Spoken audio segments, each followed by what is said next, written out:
Good evening, everyone. Let's talk tonight about the story of Sodom and Gomorrah. We see it in Genesis chapter 19, where the city was going to be burned to the ground because of great immorality, despicable sin.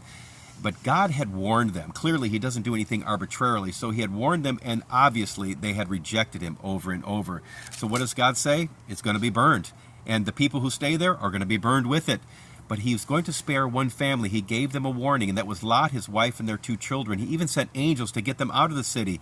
But they too were clinging to the things they loved in the city. Take a look at this in verse 15. It says, "When the morning arose, the angels hastened Lot, saying, 'Hurry up,' saying, 'Arise, take thy wife and thy 2 daughters, which are here, lest thou be consumed in the iniquity of this city.'"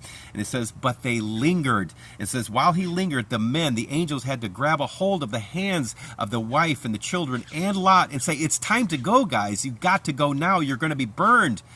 My friends, they were longing for the things that were going to be burned in the fire and not appreciating that God was giving them deliverance from certain death.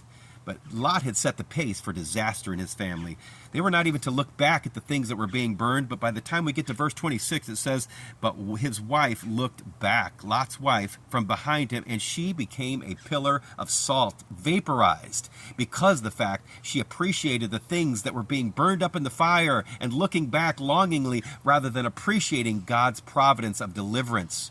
My friends, if you think this is just a fable, Jesus quotes it in Luke 17 and verse 32, and He warns and says, "Remember Lot's wife."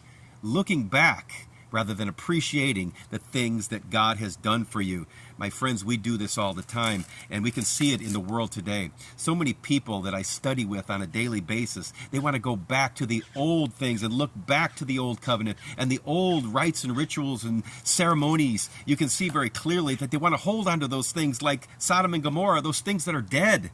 It even says in Galatians chapter 3 and verse 10, it says, "For as many are as under the works of the law are under the curse, for it is written." But so many people say, "I still want to go back to the rites, rituals of the old covenant, the Sabbath, the diet, and the tithing. I love that stuff." My friends, he says that's a ministration of death. It says in verse 13, Christ has redeemed us from the curse of the law, and God is saying, do not look back. Remember Lot's wife. Go forward into the new covenant and God's providence rather than the certain destruction that awaits you back in Sodom and Gomorrah.